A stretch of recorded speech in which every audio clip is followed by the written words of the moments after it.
Hello student, welcome to the success class of technical education. आज हम यहाँ पे आपको फाइल हैंडलिंग और आज के जो टॉपिक हमारे होने वाले हैं, फर्स्ट टॉपिक होगा हमारा file handling, input and output file handling, file input and output function. उसके बाद standard C pre processing and definition calling, और उसके बाद कमांड लाइन आर्ग्यूमेंट। इनको हम देखते हैं वन बाय वन। तो स्टार्ट करते हैं। सबसे पहले बात हम करते हैं फाइल हैंडलिंग की। सबसे पहले जान लेते हैं फाइल होता क्या है। अब फाइल की हम बात करें तो फाइल में होता क्या है, हमारा डेटा होता है। डेटा क्या, जैसे टेक्स्ट हो गया और आपका वीडियो या MP3 हो, क्या होती हैं फाइल, फाइल के अंदर होती हैं ना। यूज़र क्या हो गया, यूज़र जैसे हम उनको लोग क्या करते हैं या फिर आपकी वीडियो है, कोई भी चीज़ है, टेक्स्ट फाइल है तो टेक्स्ट है फाइल के रूप में करते हैं। अब बात यहाँ आ गई, जब हम कोई प्रोग्राम बनाते हैं तो प्रोग्राम और फाइल का इसका क्या है, मेन इशू ये आता है। तो जब हम बात करते हैं कि हमारा जो फाइल का और इसका क्या लेना, अब बेसिकली हम देखते हैं प्रोग्रामिंग बनाते हैं, ऐड करने वाला नंबर, एक सिंपल प्रोग्राम बनाया हमने, add two number. A integer में हमने कोई भी वेरिएबल दे दिया, ए टू, एंड सी में क्या होगा, A plus B is equal to 1+2, अगर करेंगे तो 3 होगा। तो ये क्या हो गया, हमारा कोई प्रोग्राम हो गया। अब कहोगे सर इस चीज़ का लेना देना क्या है फाइल के, फाइल हैंडलिंग। तो फाइल हैंडलिंग के थ्रू हम क्या करते हैं, कोई भी हमारी जो फाइल है, जैसे कोई टेक्स्ट फाइल है या फिर वीडियो फाइल है, MP फाइल है, उस फाइल को एक्सेस कराएंगे किसमें, सी प्रोग्राम। तो फाइल हैंडलिंग कहते हैं, ठीक है। अब इसको समझते हैं होता क्या है। अब देखिए क्या होता है, file represent the sequence of the byte, disk where are the group of the related to the data store. सबसे पहले जानते हैं फाइल होता क्या है, जो हमारा जो डेटा रहेगा वो क्या रहेगा, हमारा बाइट और डिस्क में रहेगा। ये है ना, file are the represent are the sequence of the bytes on the disk. अब बाइट में होता क्या, सबसे छोटी यूनिट होती है हमारी बिट। क्या है, बिट है। बिट के अंदर हम देखते हैं क्या होता है, 0 और 1 ही होगा ना। अगर हम ये 8 टाइम करें, 0 1 0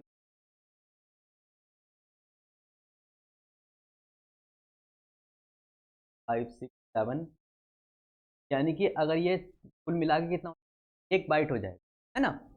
तो इसने क्या कहा यहाँ, file are the represent of the sequence byte on the disk where are group of the data store. अब डिस्क की बात आई, जब डिस्क की बात हमारी आई तो डिस्क का मतलब हो सकता है आजकल जो हम यूज़ करते हैं, क्या करते हैं, आप देखते होंगे जो हार्ड डिस्क हो गया और SD रैम हो गया, ये सब चीज़ हम सब यूज़ करते हैं उसकी। तो अब बात कर लेते हैं होता क्या है, फंक्शन को देख। एक्चुअली होगा क्या, आपके पास हार्ड डिस्क होगी, आपका कोई भी डेटा स्टोर किस में होगा, हार्ड डिस्क के अंदर होगा, है ना। और क्या होगा, एक रहेगा हमारा रैम, और इसके बाद CPU। अब मैंने ये बनाया किस लिए, अब इस चीज़ को समझते हैं। कोई भी फाइल होगी किसके अंदर होगी, हार्ड डिस्क के अंदर होगी, है ना। और रैम की ज़रूरत क्या पड़ी, अब आपको मैंने पहली वाली यूनिट, फर्स्ट यूनिट जब आप करेंगे देखेंगे तो उसमें फर्स्ट यूनिट में मैंने रोम और रैम के बारे में बताया। रैम में होता क्या है कि कोई भी जब डाटा स्टोर होगा वो क्या रहेगा, रैम के अंदर डेटा परमानेंट नहीं होता। क्या होगा, जैसे सपोज करो लाइट भाग गई, लाइट भागने के बाद क्या होगा, जो हमारा डेटा रहेगा वो क्या रहेगा, उसमें जो रैम में रहेगा वो क्या रहेगा, गायब हो जाएगा। क्या हो जाएगा, गायब हो जाएगा, ठीक है। और रोम के अंदर होता क्या है, उसके अंदर क्या होता है कि वो परमानेंट होता है, मतलब कि जो एक बार डाटा सेट हो गया वो दोबारा उसके बाद जाएगा नहीं उसमें से, चाहे लाइट चली जाए कुछ भी हो जाए, ठीक है। इसका एक एग्जाम्पल देखते हैं, जैसे मैंने आपको पहले वाले यूनिट में बताया था कि क्या होता है कि जब देखते हैं उसमें क्या होता है, वॉशिंग मशीन है, वॉशिंग मशीन में क्या है, वो अगर राउंड इधर से लेगी, अगर यहाँ रुकेगी तो आगे यहीं से स्टार्ट होगी, ठीक है। तो उसके अंदर कोई डाटा, मतलब लाइट जाने का कोई इफेक्ट नहीं पड़ेगा। रैम में क्या होगा, जब जैसी लाइट गई वैसे के वैसे डाटा जो भी होगा वो क्या हो जाएगा, इसमें गायब हो जाएगा। अच्छा, इसका यूज़ क्यों करा गया। अब क्या होता है, हार्ड डिस्क में जो होती है वो क्या होती है, स्पीड कम होती है। हार्ड डिस्क की जो स्पीड होती है डेटा सेंड करने की, क्या होती है, कम होती है। रैम क्या करता है, फास्ट करता है, तब उसको प्रोसेस करता है। इसमें जो डेटा होगा हार्ड डिस्क में वो कहाँ जाएगा, रैम में जाएगा, रन करेगा। और से जब भी तो डिस्प्ले होगा, क्यों, क्योंकि हमारा CPU जो है ना, CPU जो काम करता है वो मिलियन ऑफ सेकंड में वर्क करता है, यानी कि इसकी स्पीड होती है बहुत फास्ट। तो ये क्या करता है, एक दूसरे से इसका बीच का एक फेस वाला पार्ट हो गया, यानी कि एक ब्रिज की तरह वर्क करेगा। ठीक है, कोई भी फाइल होगी प्रोसेसिंग होकर रैम में जाएगी, रैम होने के बाद क्या होगा, प्रोसेस करेगा, प्रोसेस होने के बाद क्या होगा, डिस्प्ले हो गया। तो ये कॉन्सेप्ट हमारा क्लियर हो गया। ठीक है, तो क्या हुआ, फाइल क्या होगी हमारी, बाइट्स का कलेक्शन हो गया। और जो डिस्क का जो है, डिस्क का आप समझ गए होगा, डिस्क कोई सी हार्ड डिस्क है, तो ये कुछ भी चीज़ हो सकती है इस चीज़। ठीक है, तो ये मैं समझता हूँ आप समझ गए होंगे। नेक्स्ट देखते हैं, file handling in the C processing which have been create, open, read, write and close operation on the file. अब होता क्या है, फाइल हैंडलिंग के अंदर क्या होता है, हम डिफरेंट डिफरेंट के टाइप के फाइल को देखते हैं ऑपरेशन। जैसे इसमें ऑपरेशन कैसे हो गया, ओपन करना, क्लोज करना, मर्ज करना, यानी जोड़ना दो चीज़ों को, इस चीज़ को। तो इस चीज़ के अंदर ये फंक्शन भी होता है फाइल हैंडलिंग। कॉन्सेप्ट क्लियर हो गया। फाइल हैंडलिंग का यूज़ क्या कर रहे हैं, हमारा कोई भी डेटा अगर हार्ड डिस्क किसी चीज़ में है, टेक्स्ट कुछ भी होगा, उस चीज़ को अगर हमें फैच कराना, मतलब अगर आपको क्या कराना, आपको सी प्रोग्रामिंग के अंदर अगर वो डेटा दिखाना है, तो हमें फाइल हैंडलिंग यूज़ करना है। अब इसमें ऑपरेशन कौन कौन से थे उसके देखते हैं।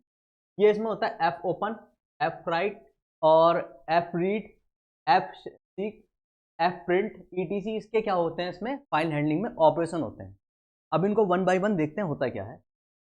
बेसिकली हम देखते हैं पहले फाइल कितने टाइप की होती हैं। अच्छा, जब हम फाइल की बात करते हैं तो फाइल हमारी बेसिकली टू टाइप्स की होती है। पहला टाइप होता है टेक्स्ट टाइप, और दूसरा टाइप जो होगा वो हमारा होगा बाइनरी टाइप।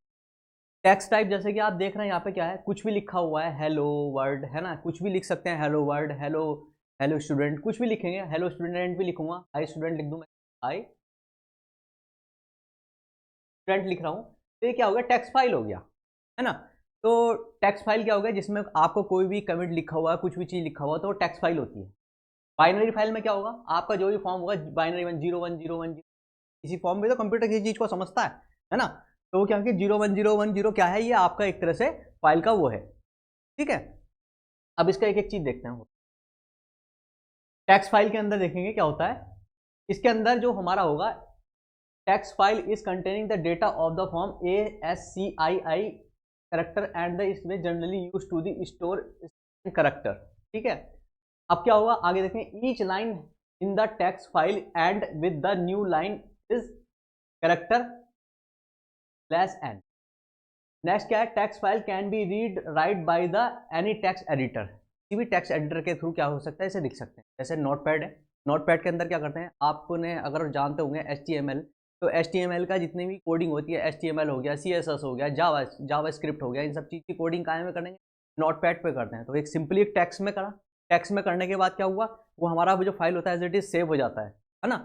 तो ये सब चीज़ क्या है, जनरली कि कोई भी टेक्स्ट इसमें यूज ले सकते हैं। और जो हमारा इसके लिए एक होता है एक्सटेंशन फाइल। एक्सटेंशन फाइल किसी भी की .tx करते हैं। जैसे इसमें हम टैक्स के लिए हम कोई भी फाइल लेंगे तो क्या होगा, डॉट टैक्स होगा, TEXT का क्या है, एक्सटेंशन फाइल।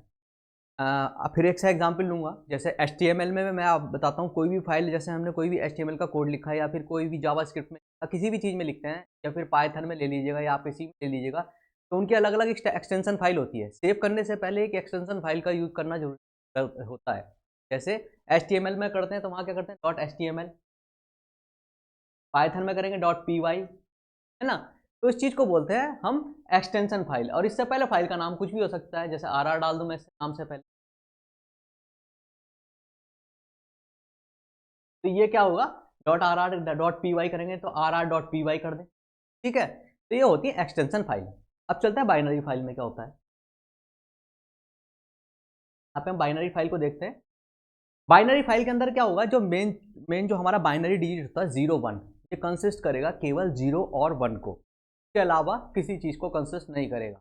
ठीक है, जैसे फर्स्ट यूनिट में था, मैंने आपको बताया था, फर्स्ट यूनिट मशीन लैंग्वेज जो है, मशीन लैंग्वेज भी एक तरह से देखा जाए तो मशीन लैंग्वेज क्या करता है, आपका जो रहेगा वो क्या करेगा, मशीन लैंग्वेज एक तरह से आपके जो रहेगा 0 1 के फॉर्म में ही लेता है। यहाँ पे हम क्या कर रहे थे, कंपाइलर लगा रहे थे, इंटरप्रेटर लगा रहे थे, आपका जो भी ये बीच में जो लैंग्वेज को कन्वर्ट कर रहा था, तो वो क्या होता है, उसे बाइनरी।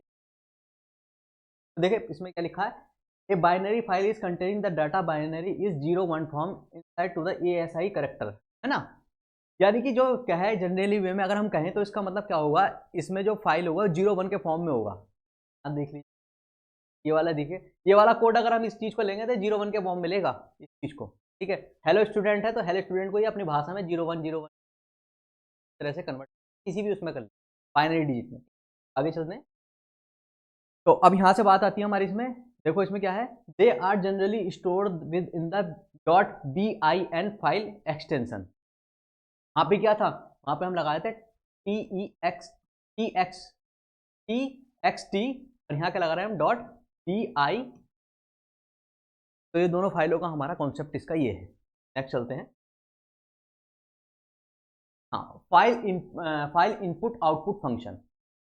अब इसमें क्या करते हैं, इनपुट आउटपुट, इसका आई और ओ का मतलब कहता है इनपुट और आउटपुट करना किसी भी चीज़ को, यानी कि किसी भी, जैसे हम करते हैं एक फंक्शन मान लीजिएगा, प्रिंट कर रहे हैं किसी चीज़ में, टाइप कर रहे हैं, है ना, और स्कैन कर रहे हैं किसी चीज़ से फैच करके उस चीज़ को कोड हम रीड कर रहे हैं, राइट कर रहे हैं, तो वो सब चीज़ क्या है, इनपुट आउटपुट करना ही। तो वो क्या, मैं कोई चीज़ लिख रहा हूँ, ये लाइन है, सपोज करो यहाँ लिख रहा हूँ कोई, ठीक है, ये मैंने ख़त्म कर दी फाइल, ठीक है, इस फाइल को मैंने यहाँ ख़त्म कर दिया। ख़त्म करने के बाद मैं क्या कर रहा हूँ, मुझे फिर दोबारा से आया कि हाँ मैं, तो इनपुट कर रहा हूँ मैं, और आउटपुट क्या है जो इसका दिखाई दे रहा है। अब देखते हैं होता है क्या। File represent as the sequence of the byte, जो आपको पहले है ना, regardless of the are the beginning to the text of the binary file, ठीक है। अब इसमें जो मेन चीज़ है, वो मेन चीज़ क्या है, इसमें देखेंगे कि कुछ ऑपरेशन होते हैं। ऑपरेशन कौन से हैं, f open, f close, print, scan f, get, और इसमें ऑपरेशन है, इसको देख लेते हैं, इनका वन बाय वन सीक्वेंस में देखते हैं। ये इसका कुछ ऑपरेशन है फाइल के अंदर, कौन कौन से होते हैं। इस चीज़ को आप देख सकते हैं कि डेफिनेशन लिख सकते हैं, इस चीज़ को आप स्क्रीनशॉट ले सकते हैं। तो इसका फाइल, सी फाइल के अंदर जो ऑपरेशन है इनपुट आउटपुट के अंदर, वो कौन कौन से होते हैं। बेसिकली जो ऑपरेशन है हमारे, ये 6 टाइप के ही हैं, 6 टाइप में होते हैं। सबसे पहले इसमें क्रिएटिंग ए न्यू फाइल, किसी चीज़ को क्रिएट करना, ठीक है। नेक्स्ट क्या है, open, opening and extension file, यानी कि किसी फाइल को ओपन करना। नेक्स्ट उसके बाद है रीड करना, कोई भी चीज़ हमने लिखा, लिखने के बाद क्या कर रहे हैं, उस चीज़ को रीड कर रहे हैं, ठीक है, तो रीड फाइल उसमें होता है। नेक्स्ट उसमें क्या, राइट करना, किसी चीज़ में लिखना, यानी कि वहाँ पे कोई भी स्क्रिप्ट लिख रहा है, उसको टाइप कर रहा है, तो वो क्या है, उससे फाइल इसमें। Moving to the specify location, कोई चीज़ सपोज करो यहाँ पे कोई है, ठीक है, ये कोई कोड लिखा, कोड लिखने के बाद सपोज करो कि मुझे लगा कि पॉइंटर यहाँ पे खत्म, उसके बाद क्या है, जो चीज़ यहाँ लिखनी चाहिए थी वो मैंने यहाँ लिख दी, तो क्या करेंगे, सब मूव करने के बाद अब यहाँ पहुँचाएंगे, इसके लिए एक स्पेशल होगी। और इसमें एक ऑपरेशन होता है क्लोजिंग फंक्शन, फाइल काम करने के बाद क्लोज नहीं करा, क्या होगा, कुछ डाटा हमारा बफर रहेगा, बफर होने के बाद क्या होगा, वो खराब हो जाएगा, ठीक है, वो आगे बताऊंगा मैं कैसे होगा। तो सबसे पहले हम यहाँ पे देखते हैं क्या होता है, creating a new file. Creating a new file में क्या होगा, एफ ओपन, यानी कि किसी भी फाइल को ओपन करना। उसके बाद क्या है, इसके ओपन के अंदर क्या होगा, इसमें एट्रीब्यूट होंगे, ए भी रहेगा और राइट भी रहेगा। ये इसका मतलब उसमें तीन, बेसिकली तीन, उसमें दो तीन फंक्शन होते हैं। ये तो अपेंड करना, चीज में जोड़ देना, उसके बाद डब्लू का मतलब होता है राइट करना, और एक फंक्शन और होता है इसमें रीड करना। मैं आगे सब आपको ये देखा, opening and the extension file, किसी ओपन करना, ये तो ये बात एक ही है, क्रिएट करने वो यही यार, ओपन भी। रीड में क्या होगा, रीडिंग करने के लिए हमारे बेसिकली हमारे दो फंक्शन करते हैं, एफ स्कैन एफ और वो करना। आपने देखा होगा जब हम सी में कोई करते हैं तो प्रिंट एफ और स्कैन एफ के दो चीज़ का यूज़ करते हैं। स्कैन का मतलब क्या है, किसी चीज़ को स्कैन करके उसे देखना, रीड करना, तब चीज़ को स्कैन करके बाहर उस चीज़ को फैच करके देखना, ठीक है। प्रिंट का मतलब क्या हो गया, कोई भी चीज़ प्रिंट कराना चाह रहे हैं, राइट करना, यानी कि लिख रहे हैं, कोई कोड कर रहा है, प्रिंट में करते हैं आर आई आई एम, ये प्रिंट कराना क्या है, तो इस उसमें क्या था, स्कैनर देते हैं,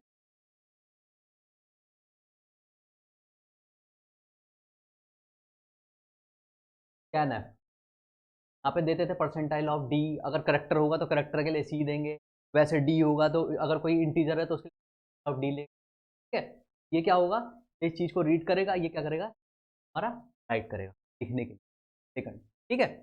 नेक्स्ट उसमें क्या करते हैं, आप देखते होंगे इसमें जो नेक्स्ट है, नेक्स्ट में हम देखते हैं इसमें क्या करते हैं, राइट, इसमें आगे राइट करने के लिए, आगे मूव करने के लिए। मूव करने का मतलब क्या है, कोई भी, जैसे मैंने बताया पॉइंटर कहीं पे है, उस चीज़ को मूव करना है, वहाँ से आगे करना है, इसके लिए क्या होगा हमारा।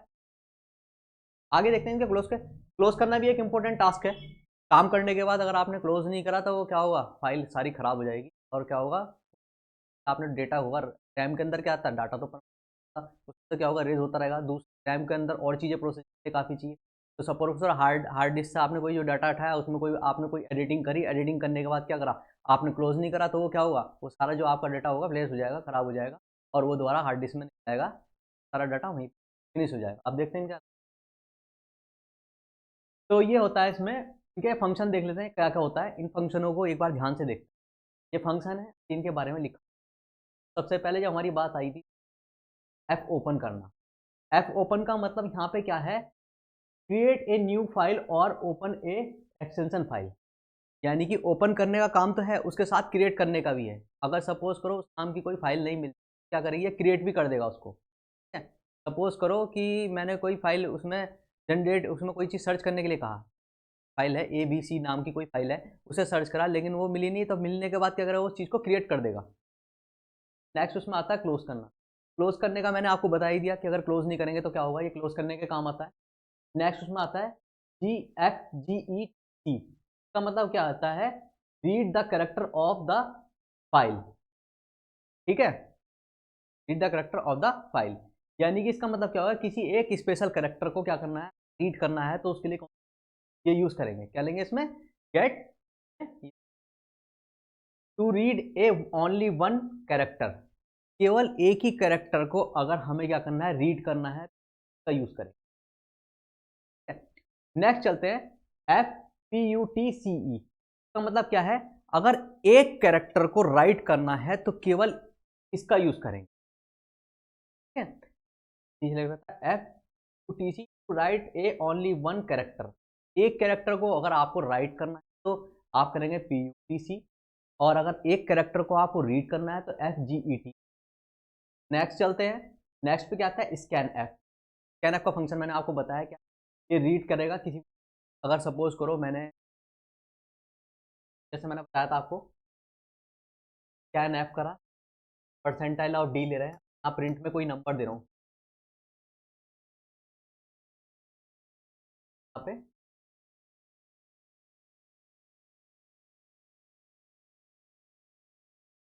मैं यहाँ पे क्या करेगा, कोई नंबर दे रहा हूँ, 4 दे रहा हूँ, 5 दे रहा हूँ, कुछ भी, क्या करेगा, इस चीज को क्या करेगा, ये उस चीज को लेगा और रीड कर देगा इसको। ठीक है, प्रिंट का फंक्शन क्या था, प्रिंट का फंक्शन मैंने आपको बताया है। प्रिंट का मतलब क्या होता है, कोई चीज राइट कर रहे हैं, किसी चीज में लिख रहे हैं, तो उसमें प्रिंट टाइप का उसके ठीक है लिखा है, right A set of the data of the file. Next उस पर क्या आता है FGETW का मतलब क्या है, read a integer from A file. किसी भी फाइल को अगर आप क्या कर रहे हैं, रीड कर रहे हैं इंटीजर में, तो क्या होगा, उसके लिए क्या यूज करेंगे, ये यूज करेंगे। FPUTW इसका मतलब क्या है, right a integer into A file. यानी कि इंटीजर, किसी भी इंटीजर को अगर क्या कर रहे हैं हम, राइट कर रहे हैं, लिख रहे हैं, ठीक है, तो उसमें क्या होगा, हम इस चीज का यूज कर रहे हैं, हम यूज कर रहे हैं उसमें इस चीज का। अब बात आती है हमारी FSE की, इसका मतलब क्या होता है कि अगर कोई सपोज करो पॉइंटर यहाँ पे है, कोड लिखा, कोड लिखने के लिए बात क्या करा हमने, इसमें पॉइंटर यहाँ पे है और इस पॉइंटर को सपोज करो मुझे यहाँ पहुंचाना है, बीच में मिडिल में पहुंचाना है, ठीक है, यहाँ पे पहुंचाना है, उसको यहाँ पहुंचाना है, तो उसके लिए हम क्या करेंगे, SEE का मतलब है set of the pointer of the desire position. यानी कि जहां हम चाहेंगे आप पॉइंटर को उस पोजीशन पे पहुंचा सकते हैं, द हेल्प ऑफ दिस। उसके बाद आता है आपका एफ टेल। एफ टेल का मतलब क्या होता है, अब इसको समझते हैं, इसमें होता क्या एफ टेल में।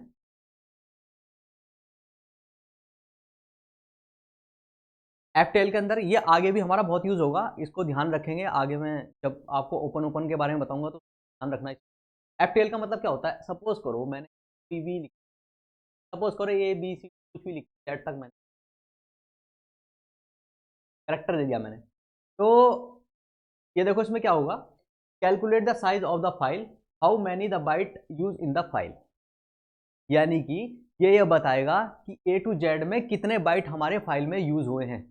यानी कि कोई फाइल है और फाइल बनने के बाद अगर हम उसे देखते हैं, यूज़ करते हैं, सपोज करो एक फाइल बनाई बहुत बड़ी, एक मैंने 2 नंबर को ऐड करने का एक कोड लिखा।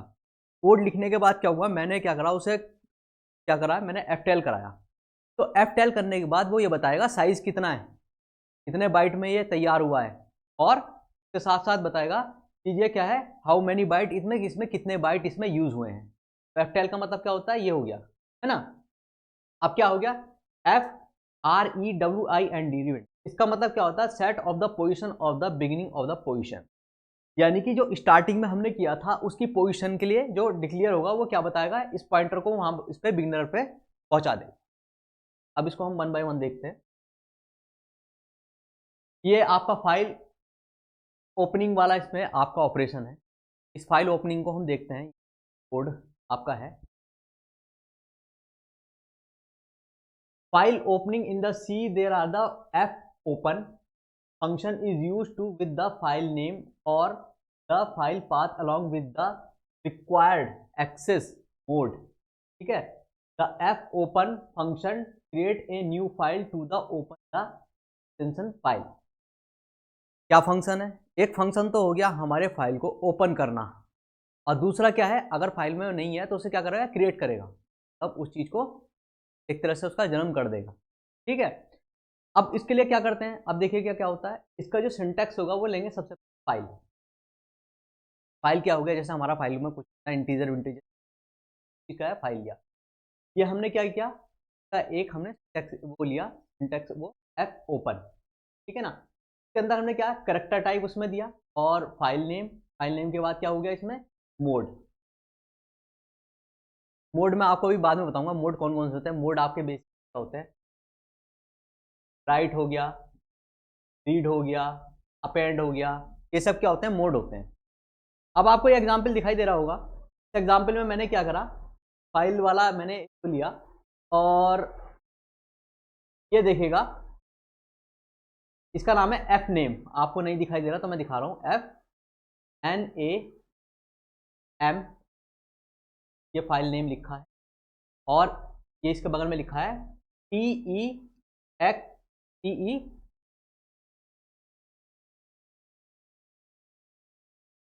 टेक्स, और उसके बाद जो है ऑपरेशन, वो क्या मोड क्या है हमारा, मोड इसमें है राइट मोड।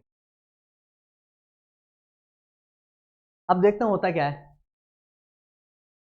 पूरा कोड है। अब होता क्या है, आपकी ये फाइल है, ये फाइल है, फाइल नेम डॉट टेक्स्ट। अब ये क्या करेगा, इसका टाइप बताया इन्हें डॉट टेक्स्ट डॉक्यूमेंट, ये क्या है, टेक्स्ट डॉक्यूमेंट है, 0 बाइट में है, और ये क्या करेगा, इस फाइल को क्या करेगा, ओपन कर देगा, इस कोड के थ्रू ये फैच कर रहा है यहाँ पे इसे इंटरफेस, यानी कि यहाँ से करने के बाद क्या करेगा, इस कोड को दिखा देगा। और यहाँ मैंने आपको बताया था कि जो फाइल हमारी तो होती है बेसिकली 2 टाइप्स की होती है, टेक्स्ट फाइल होती है और एक होती है आपकी बाइनरी। उसमें BIN दे रखा था ना पीछे वाली स्लाइड में, BIN बाइनरी के लिए ये होगा, टेक्स्ट के लिए क्या होगा, TE,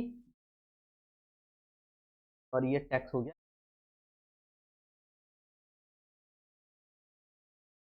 TXT।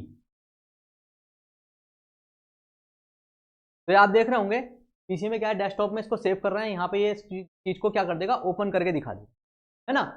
तो ये देखिए इसमें लिख रहा है create a file on your computer FNAME.TEXT। तो ये क्या कर रहा है, क्रिएट कर रहा है इस फाइल को इस नेम से, ये फाइल है नहीं, फाइल को क्या कर रहा है, क्रिएट कर रहा है।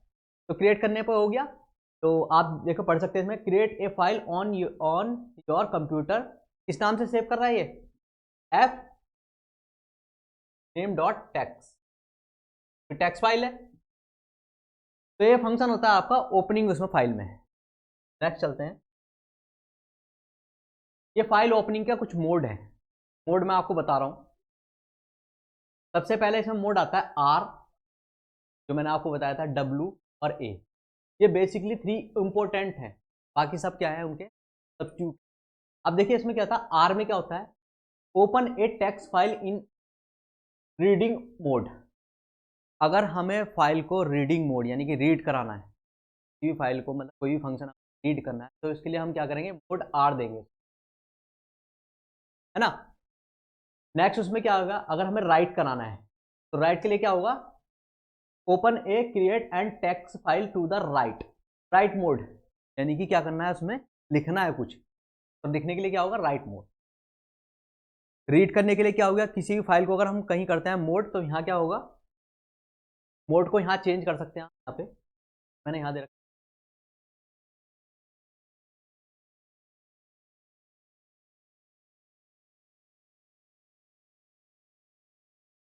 देखिए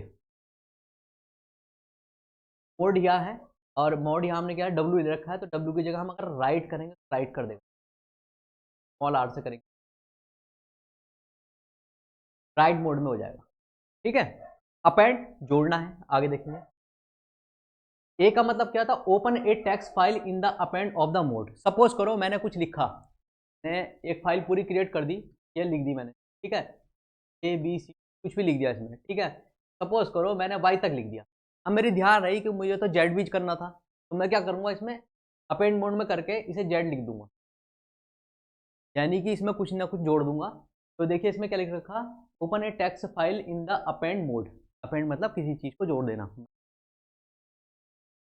सपोज करो कि मैं एक प्रोग्राम बना रहा हूँ कैलकुलेटर, कैलकुलेटर में मैंने 3 फंक्शन तो रख दिए, ऐड कर दिया मैंने, ऐड करने का फंक्शन मैंने रख दिया, परसेंटेज का रख दिया आपका, डिवाइड का, और सपोज करो मल्टीप्लीकेशन का मैं भूल गया फंक्शन, तो मैं क्या होगा अपेंड मोड में जा क्या कर दूंगा, जोड़ दूंगा इस फंक्शन की कोडिंग और कर दूंगा। ठीक है, नेक्स्ट आगे देखते हैं होता क्या है, आगे वाले हमारे कहाँ तक फंक्शन हो गए। आर प्लस का मतलब क्या है, आर प्लस का मतलब क्या है, open A text file in the both read and right mode.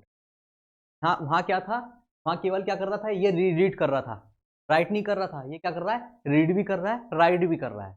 Same condition क्या है, डब्लू डब्लू प्लस में क्या होगा, रीड भी करेगा राइट भी करेगा, बोथ फंक्शन आर करेगा, रीड राइट दोनों करेगा।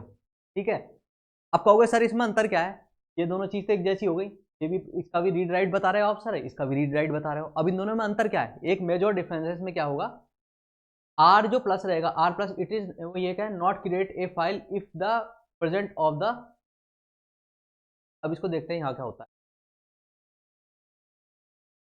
रीड फंक्शन में क्या होगा, रीड वाले मोड में कि किसी चीज को रीड करेगा लेकिन किसी फाइल को क्रिएट नहीं कर पाएगा, अगर उस नाम की फाइल है, सपोज करो कोई फाइल है, आर आर नाम की कोई फाइल है, आर आर नाम की फाइल होगी, जब ये इसको क्या करेगा, इसे पढ़ेगा, मतलब इसको क्या करेगा पढ़ पाएगा, क्रिएट नहीं करेगा। क्रिएट का मतलब क्या है, इसके अंदर अगर आर आर नाम की कोई फाइल नहीं हुई तो उसे क्रिएट, उसे जो आर आर नाम की फाइल हुई तब तो पढ़ देगा उसको, लेकिन कोई नई फाइल उसको क्रिएट नहीं करेगा।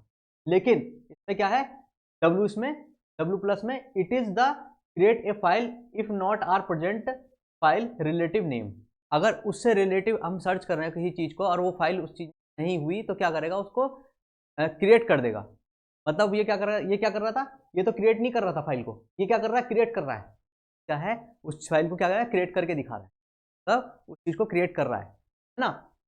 अब देखते हैं इसमें क्या है, इसमें ये तो ये कर रहा है, ये तो क्रिएट कर देगा, अगर सपोज करो आर आर नाम की फाइल होगी तो उसे सर्च करके ये रीड कर देगा, लेकिन रीड और राइट कर सकता है, लेकिन क्या होगा, बट इसमें क्या होगा, ये अगर उस नाम की फाइल नहीं मिली तो उसे क्या करेगा क्रिएट नहीं कर पाएगा, ये क्या करेगा, ये क्रिएट भी कर देगा डब्ल्यू प्लस। नेक्स्ट उसमें क्या होता है ए प्लस में, तो ये क्या है, इसमें text file both are the read and write, ये क्या कर देगा अपेंड करने का, यानी किसी चीज को अगर हम जोड़ना चाहेंगे तो हो जाएगा। नेक्स्ट जो नीचे वाली होती है, ये सब चीज क्या होती है, अगर आप कहीं भी इस चीज को देखना तो क्या दिखाएगा, ये ओपन ए binary file reading mode, binary file को अगर रीड करना है, बाइनरी फाइल इट में 0 1 के फॉर्म में अगर, तो क्या करेगा उसे, ये क्या कर देगा रीड कर देगा, ये क्या कर देगा, अगर 0 1 की फाइल होगी तो उससे क्या होगा, जो क्रिएट करेगा उसमें क्या करेगा, इस फाइल को बाइनरी फाइल को क्या कर देगा राइट कर देगा। सेम कंडीशन इसमें है, ये क्या करेगा बाइनरी फाइल को क्या कर देगा अपेंड कर देगा। बाइनरी फाइल मैंने आपको बताया था, ऊपर वाली क्या है टेक्स्ट फाइल के लिए, ऊपर वाली फाइल क्या हो गई टेक्स्ट टाइप में टेक्स्ट मोड में, नीचे वाली फाइल क्या हो गई हमारी बाइनरी, यानी कि 0 1 की फॉर्म, है ना। जैसे मैंने पहले एक्सप्लेन करा था कि हमारी फाइल है जो टू टाइप्स की होती है, एक तो बाइनरी फाइल होगी या फिर कौन सी होगी हमारी टेक्स्ट फाइल होगी, है ना। तो अब आगे चलते हैं, इसमें प्लस प्लस का मतलब क्या हुआ इनका, अब इनको देख ऑपरेशन में open A binary file in the both read write mode and the open A binary file both read and right mode. Next आगे भी यही होगा, ये क्या होगा, ये तीनों सिर्फ वही है, इसमें क्या होगा जैसे इसमें हो रहा था वैसे ही यहाँ होगा, ठीक है। बाइनरी, ये बाइनरी का फंक्शन है, ये टेक्स्ट वाले फंक्शन मान लो एक तरह, है ना। नेक्स्ट चलते हैं, अब आता है आपका रीडिंग फ्रॉम ए फाइल। ये भी एक तरह से ऑपरेशन है, देखते हैं क्या होता है। The file are the read operation function can be performed using to the function fscanf और fgetf, यानी कि दो तरह के फंक्शन है। फर्स्ट फंक्शन क्या है, एक तो स्कैन फंक्शन है, उसके बाद है fgets। अब ये मैंने आपको स्टार्टिंग में बताया था, एफ स्कैन का मतलब क्या है, पूरे प्रोग्राम को क्या करेगा, स्कैन करके, यानी कि उस चीज को क्या करेगा, रीड कर देगा पूरे उसके लिए। बट हमारा F G E T S है, इसका मतलब क्या है, स्पेशल एक ही कैरेक्टर को क्या करेगा, स्पेशल एक ही कैरेक्टर को क्या करेगा, रीड करेगा। ये नहीं कि आपको पूरे फाइल को आपको क्या करेगा, रन करेगा। समझ गया इस चीज को। जैसे अभी देखते हैं पीछे वाले इसमें, हाँ देखिएगा, हाँ बताया था ना मैंने आपको वाले को, ये देखिए क्या लिख रखा है यहाँ जी ई टी सी, इसका मतलब क्या है, स्पेशल एक ही जो है आपका जो क्या कहना चाहिए, जो आपका कैरेक्टर है उसे स्पेशल एक ही कैरेक्टर को क्या करेगा, ओनली एक कैरेक्टर को रीड करेगा, ठीक है ना।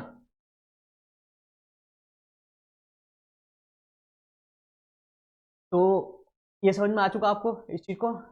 Both function are perform the same operation as that the scan GETS but with in the, ये मैंने आपको बता ही दिया, चीज को क्लियर कर दिया। सिंटेक्स अगर इसका देखेंगे तो हम क्या होता है, इंटीजर FGETC फाइल और FP।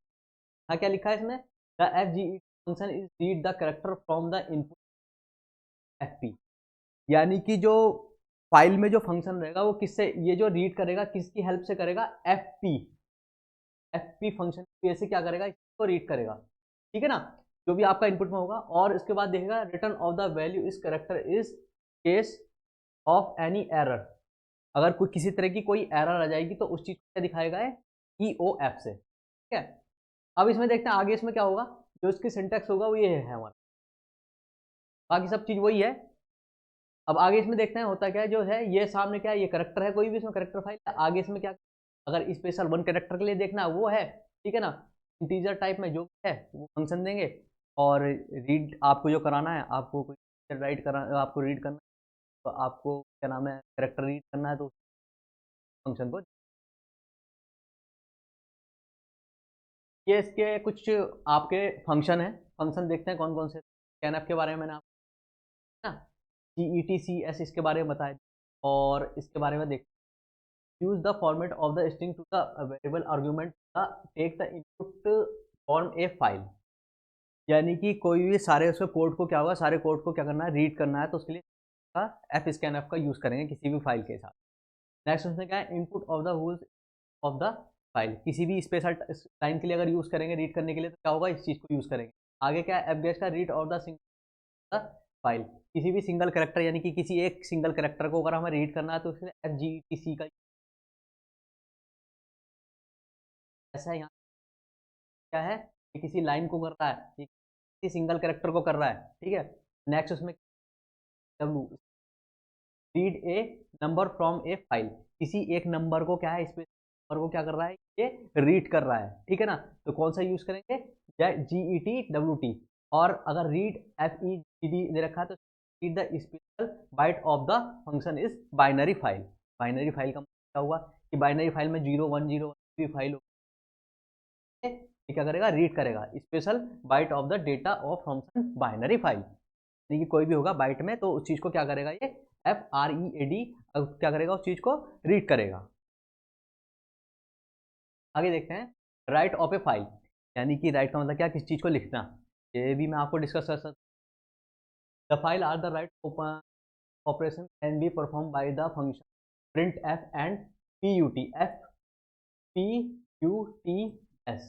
अब इसका देखते हैं होता क्या है, नेक्स्ट उसमें देखते हैं होता क्या है, जब इसमें मैंने आपको जो पहली वाली जो चार्ट था, ऑपरेशन वाला चार्ट, उसमें बताया था प्रिंट एफ का मतलब क्या होगा, अगर आपको फंक्शन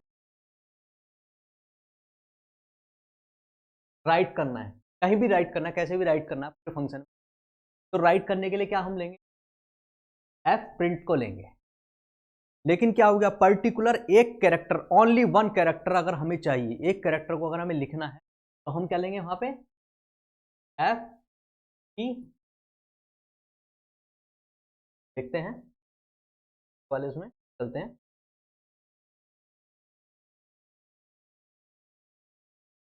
ठीक है, यहाँ पे बताया था मैंने आपको, F P U T C का मतलब क्या है, किसी एक स्पेशल कैरेक्टर को या किसी चीज को देखना है तो उसके लिए यूज करेंगे।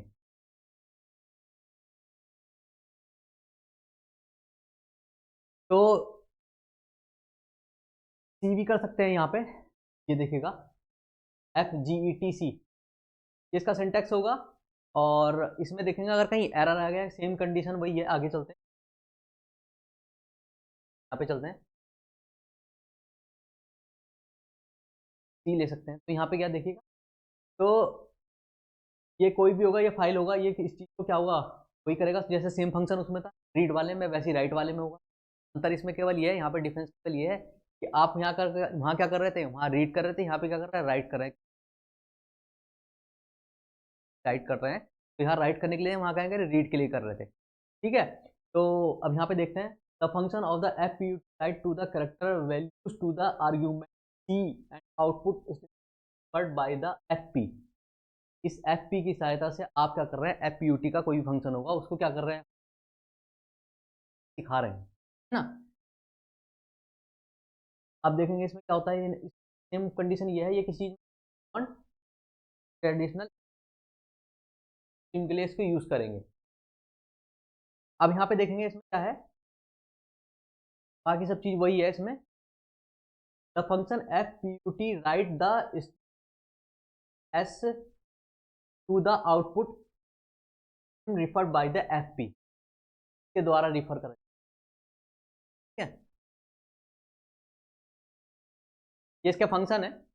फंक्शन में जैसा आपको पहले राइट वाला फंक्शन था, तो यहाँ क्या कर रहे हैं, ये आपका राइट वाले फंक्शन के लिए कर रहे हैं, वहाँ क्या कहता है, रीड वाले फंक्शन के लिए कर रहे थे। तो प्रिंट में, प्रिंट एफ में क्या हुआ, ये क्या हुआ, पूरे फंक्शन में अगर कहीं भी आपको राइट करना है, ये क्या करेगा, similar to the print F function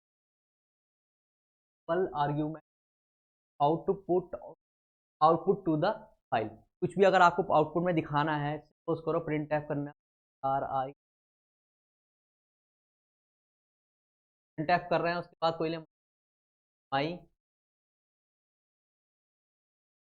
name, अगर इस चीज़ को दिखा रहा हूँ मैं, तो वो क्या कर रहा है, इस चीज़ को प्रिंट एफ क्या करेगा, पूरे फंक्शन में कहीं भी आप राइट यानी कि लिख सकते हैं, कर सकते हैं ना। एक्सेस पे नेक्स्ट फंक्शन में देखिएगा, F P U T S का मतलब क्या है, print the line to the file in a new line at the end. क्या हुआ इसका मतलब, इसका मतलब क्या है, स्पेशल कोई भी लाइन होगी, उस लाइन को क्या करेगा, लिखने के लिए हम पी यू टी एस का यूज करेंगे। आगे क्या है, अब यहाँ क्या है, पी यू टी सी, इसका मतलब क्या है, प्रिंट ए सिंगल कैरेक्टर। जैसे वहां क्या कर रहे थे, वहां हम कर रहे थे, वहां कर रहे थे हम रीड कर रहे थे, यहाँ पे क्या कर रहे हैं, राइट कर रहे हैं, सिंगल कैरेक्टर को राइट कर रहे हैं, वहां क्या कर रहे थे, सिंगल कैरेक्टर को हम रीड कर रहे थे, यहाँ क्या कर रहे हैं, सिंगल कैरेक्टर को राइट कर रहे हैं। आगे क्या है, पी यू टी डब्ल्यू का मतलब क्या है, print A number two the file. किसी भी फाइल को अगर हमें प्रिंट कराना है, लिखे हुए उसको प्रिंट कराना है, क्या होगा, पी यू टी डब्ल्यू को हम करेंगे, राइट में क्या होगा, the function of the write special amount the byte of the, जैसे जैसा हम उसमें कर रहे थे वहाँ रीड वाले में, वहाँ रीड कर रहे थे, यहाँ क्या कर रहे हैं, राइट कर रहे हैं उस फंक्शन, कैरेक्टर 0011 क्या कर रहे हैं हम, उस चीज़ को बाइनरी फाइल को क्या कर रहे हैं, राइट कर रहे हैं। आगे चलते हैं, क्लोज ए फाइल। अब ये बहुत इंपॉर्टेंट आपका पार्ट हो गया, क्लोज है, इसमें क्या होगा, किसी भी चीज़ को अब क्लोज करने का जरूरत क्या पड़ी, क्लोज करने की, अब जो उसका यूज करेंगे वो क्या करेंगे, एफ क्लोज से करेंगे, फाइल का नेम होगा, और F P close to the file.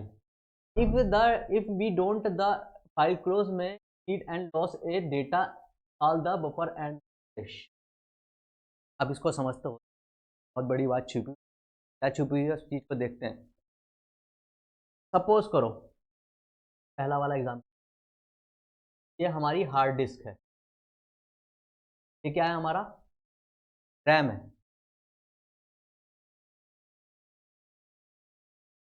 ये हार्ड डिस्क है, और ये क्या है, रैम है, और ये क्या है, सीपी, है ना। एक क्या है, सीपीयू है, उसके बाद क्या है, रैम है, रैम के बाद क्या है, हार्ड डिस्क है। मेरा डेटा कहां पे है, हार्ड डिस्क के अंदर है, ठीक है। अब हार्ड डिस्क है, सपोज करो मैंने x इज इक्वल टू 20 लिख रखा था। अब क्या हुआ, मैंने जब इसे ओपन करा, ओपन करने के बाद क्या, रैम में ये खुल गया, सीपीयू ने क्या करा, प्रोसेस करके दिखा दिया। तो दोबारा बता देता हूँ क्या है ये फंक्शन। रैम जो था, रैम क्या था हमारा, रैम जैसे हम देख रहे थे तो रैम में क्या था, हम रैम के लिए चल रहे थे, तो रैम में क्या हो रहा था, आप देख रहे होंगे कि जो सीपीयू है प्रोसेसिंग करता है, तो प्रोसेसिंग करके फाइल को देख रहा था। अब क्या हुआ, x इज इक्वल टू 20 था। अब 20 होने के नाते क्या हुआ, मैंने यहाँ इसमें कुछ ऐड करा, मैंने यहाँ कर दिया 20 कर दिया, y इज इक्वल टू मैंने यहाँ दे दिया 30। अब मैंने तो मर्ज कर दिया। अब सपोज करो मैंने क्या करा, फाइल को बंद ऐसी मतलब बिना उसको क्लोज करे इसको छोड़ दिया, होगा क्या, एक टाइम पे रैम को ये काम तो है नहीं कि रैम भाई बार बार, मतलब रैम को तो और भी जो डाटा है उन्हें फैच करके प्रोसेस करके दिखाना रहता है। अब मैंने आपसे बताया था रैम क्या है, रैम जैसी लाइट चली जाएगी तो क्या होगा, उसका जितना अंदर डेटा रहेगा वो क्या होगा, डेटा सारा गायब हो जाएगा। जब गायब हो गया तो मैंने यहाँ x इक्वल टू 30 करा था, सपोज करो मैंने बहुत सारी फाइल इसमें मर्ज करा, और मर्ज करने के बाद डेटा इसमें 30 करा, और भी बहुत सारे इसमें डेटा डाला, तो क्या हुआ, हमारा ये जो हमने ये ऐड करा था ये क्या हो जाएगा, साफ हो जाएगा, गायब हो जाएगा। तो इस चीज से बचने के लिए मुझे क्या करना पड़ेगा, मुझे फाइल क्लोज करनी पड़ेगी। अगर मैं फाइल क्लोज नहीं करता तो मेरा जो डेटा है वो क्या होगा, सब खत्म हो जाएगा, ठीक है। तो उस चीज से बचने के लिए हम क्या करते हैं, इसमें एफ क्लोज करेंगे, ठीक है, क्लियर है, कोई दिक्कत नहीं है। अब आगे चलते हैं, इसमें होता क्या है, अब इसमें फंक्शन क्या होते हैं, फंक्शन देखते हैं। अगर मेरी फाइल में एरर है, सपोज करो एरर नहीं है, विदाउट एरर कोई काम कर रहा है, तो ये बता देगा 0, ठीक है, क्या बता देगा, 0। देखो पढ़ो इसमें क्या लिख रखा, function is return to the 0 is the success, यानी कि क्या हो गया, अगर क्या हो गया 0 मिल गया तो इसका मतलब ये समझना कि हमारी फाइल सक्सेस होगी, इसमें कोई एरर किसी तरह की कहीं दूर तक नहीं है। बट अगर कहीं पे -1 रिप्रेजेंट कर दे -1 रिप्रेजेंट कर दे, तो उसका मतलब समझना कि एरर आ गया प्रोग्राम में कहीं ना कहीं, ठीक है ना, एरर ऑफ द, यानी कि कहीं ना कहीं एरर इसमें आ गया, गड़बड़ है ना। अब इसमें सिंटेक्स देखते हैं कौन कौन से यूज होते हैं। एप क्लोज इसमें जो है वो हमारा इसमें क्या होता है, इस तरह से हमारा फाइल का रहेगा, फाइल का नेम रहेगा जो भी अंदर रहेगा, एप क्लोज इस चीज को। एक चीज बता देना चाहता हूँ, आपके गेट एग्जाम हो और या फिर आपका कहीं आप किसी भी कंपनी में जाते हैं इंटरव्यू के लिए, तो आप पढ़ाई पढ़ रहे हैं लेकिन आप कहीं भी यहाँ जाएंगे तो आपसे ये बेसिकली जो फंक्शन है एप क्लोज वाला पूछ लिया जाता है। मोस्ट इंपोर्टेंट फंक्शन है, क्लोज करना, ओपन करना, ये दो फंक्शन बहुत ही इंपॉर्टेंट है। तो आप इस फंक्शन को बहुत ध्यान से समझ गए होंगे मैं क्या कहना चाह रहा हूँ, है ना। नेक्स्ट चलते हैं, ये देखिएगा, जैसे एक एग्जाम्पल से समझ लेते हैं। सपोज करो कि ये ऐप ओपन में कोई है, मोड है हमारा रीड मोड है ना, रीड मोड में सपोज करो मेरे पास फाइल है, इस तरह से है, ठीक है। अब इस फाइल में मैं क्या कर रहा हूँ, कुछ चीज ऐड कर रहा हूँ, ठीक है, कोई चीज क्या कर रहा हूँ मैं इसमें ऐड कर रहा हूँ। अब मैं क्या कर रहा हूँ, इसमें ऐड कर रहा हूँ, यहाँ पे सपोज करो कोई एग्जाम्पल लेते हैं अपना ABCD वाला, मैंने ABCD A to Z तक मैंने कर दिया, और करने के बाद मैंने क्या करा, सपोज करो Y तक था, Z और कर दिया मैंने, फाइल क्लोज नहीं करी तो Z इसमें आएगा, नहीं आएगा, क्यों, क्योंकि फाइल क्लोज वाला फंक्शन नहीं करा, रैम में जो था डाटा वो क्या हो गया, साफ हो गया। रैम क्या करता है, भूल जाता है, लाइट जाने के बाद, इलेक्ट्रिक सप्लाई जाने के बाद उसे कुछ पता नहीं होता कि क्या हो रहा है, ठीक है। तो अब यहाँ पे क्या हुआ, ये जब इसने भूल गया, अब क्या होगा, नहीं इसमें देखो एफ प्रिंट में अगर हमने क्या करा, जब राइट इसमें फंक्शन, तो अब मैं जैसे हमारी कोचिंग का नाम है वेलकम टू द SC, का मतलब है सक्सेस क्लास टेक्निकल एजुकेशन, तो अगर मैं ये कर रहा हूँ तो यहाँ पे हम देखते हैं, तो अब क्या करेगा इसे, जब हम इस चीज को करेगा तो ये फाइल को कहाँ, इस चीज को यहाँ कॉल कर रहा है, और कॉल करने के बाद क्या दिखा देगा, welcome to the SCTE, clear. तो ये चीज मैं समझता हूँ आप समझ गए होंगे इसको, राइट फाइल क्लोजिंग को, एग्जाम्पल इसका ये है। अब एक नया टॉपिक स्टार्ट करते हैं। इसका टॉपिक का नाम है स्टैंडर्ड सी प्री प्रोसेसिंग। अब ये क्या चीज होती है, इस चीज को समझते हैं।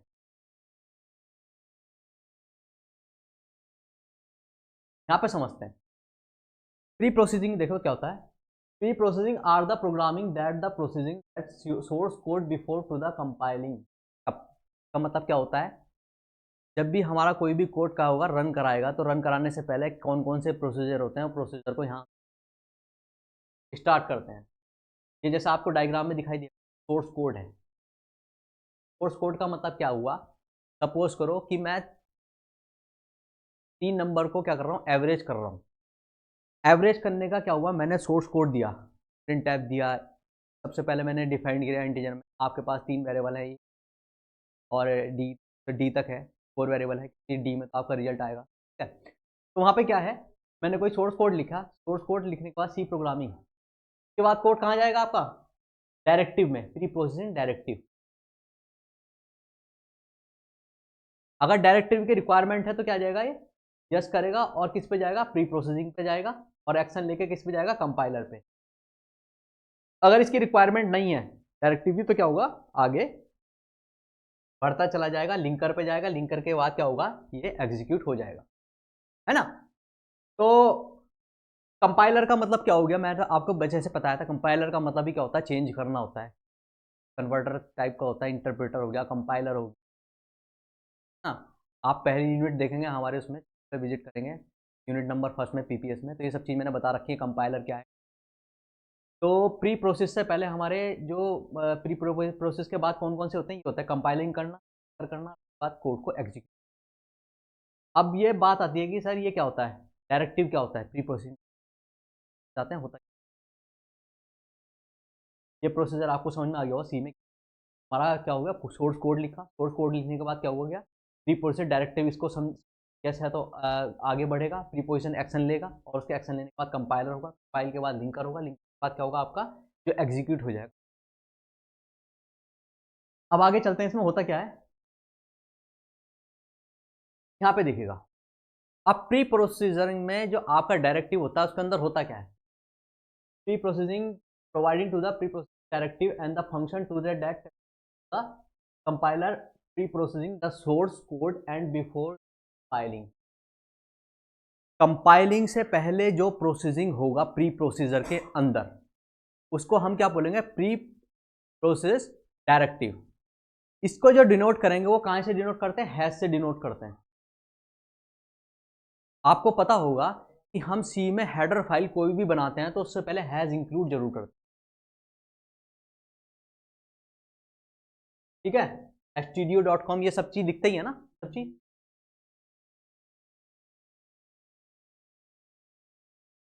studio.com हैश लिखते हैं ना। तो हैश क्या है, इसमें किसी भी डायरेक्टिव फंक्शन को अगर आप लिख रहे हैं तो उससे पहले हैश जरूर लिखते हैं। क्या लिखते हैं, हैश। क्या आपको बता ही रखा है, इसकी लिस्ट होंगी प्री प्रोसेसर इसमें कौन कौन सी चीज आती है। अब इसको देख लेते हैं वन बाय वन, क्या क्या चीज है। ये इसके कुछ फंक्शन है, इसके लिस्ट में आपको बता देता हूँ। सबसे पहले फंक्शन आता है EEFI का मतलब क्या होता है, समझते हैं। यहाँ पे देखते हैं, सबसे पहले इसमें क्या आता है, substituting the pre processing macros. Macros क्या होता है, मैक्रोज भी आगे समझेंगे क्या होगा। उसके बाद इंक्लूड, ये पहला जैसे हम बताते हैं कि कुछ भी हेडर फाइल होता है उससे पहले हैज इंक्लूड हम करते ही करते हैं। तो इसमें user the include to the file to the source code programming, has UNDEF। इसका मतलब क्या है, यूजर जो है अनडिफाइंड मैक्रोज। उसके बाद क्या है, इफ, ये कंडीशनल उसमें आ जाता है, इसका क्या है, return to the macros defined.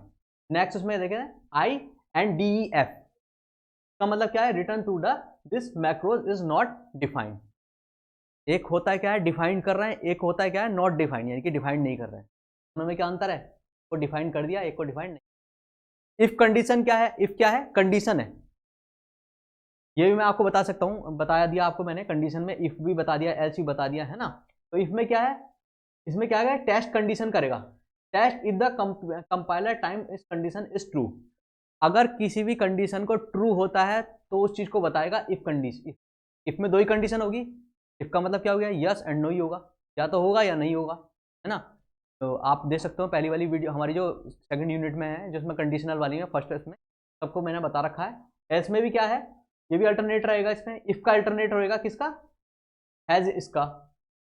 Next उस पर क्या आता है, हैज ELIF, इसका मतलब क्या है, else and if one statement.